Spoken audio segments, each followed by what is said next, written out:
Awesome. So, I'm from a small town here in Nebraska, and tell me if I'm wrong, but it seems like, especially someone that's trying to grow a business in small town Nebraska, it can be lonely, maybe is a good way to put it, simply because in a small town you may not have the network, you may not have resources, you may not have friends who kind of share your same passion, whatever it may be.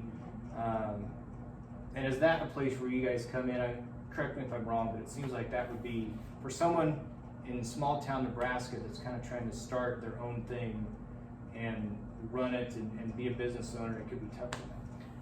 Absolutely, and Brian, probably close to 65% of our membership is in rural Nebraska. We are statewide, but Omaha has a phenomenal chamber. So does Lincoln, Grand Island, Sure. Kearney. So they do have access to a lot of services. Like I said, they're not as isolated. One of the things that the team does a really good job with, I tell them, is we go into a community, we want to make sure that we leave it better than what it was. There's no, silver bullet. And so we are working with a lot of smaller chambers. And so we want to be able to empower them, because we feel that, marketing starts, when I first started the program, I had a different look. I was like, going to take everybody to the New York gift show. And, we had a showroom in Kansas City, and we went to Dallas Gift Mart.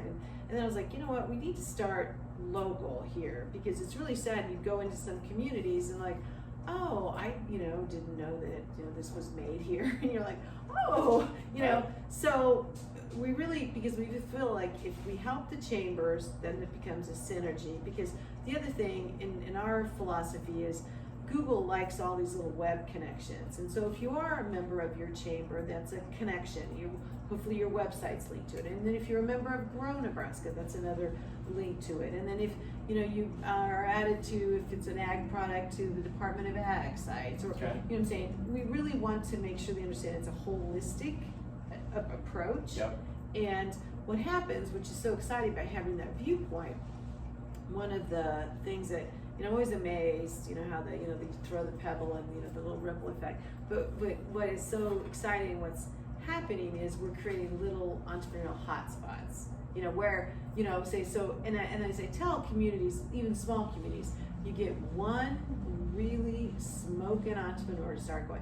And a prime example is Hastings, Nebraska. So we have the pleasure to work with Andrew Vargas, who started Pacha Soap, Okay. and he was a junior at Hastings College. Okay. And, he still kind of giggles when I tell his story, but I remember him calling me and he's like, I'm, junior at Hastings College, and I want to start a soap company. And I was thinking to myself, okay, so my nieces go there. That's a wonderful college. It's, obviously it's a private institution, and bless your parents that they're letting you, kind of. And at that point, Nebraska's a really clean state. We were working with about 14 soap companies. And Okay. I'm like, okay. So I said, Andrew, I think it's great, but what's going to make you stand out? He already had that social venture model figured out. He knew what he was doing. And then he was dating his now wife, and she was into paper making, so she made his label. So we market tested him, up at the Hilltop Mall Yeah. store. Yeah. And today, he employs 51 people. Wow. Innovative Product of the Year, all Whole Foods in 2017. But what's so interesting about that, Brian, is Hastings would always call me. They're like, "Oh, Janell, we'd love you to put a store downtown." Well, downtown Hastings used to be not so interesting. It was like a lot of urban sprawl. The downtown and kind of just had a lot of empty storefronts. Well, now Pacha Soap moved downtown.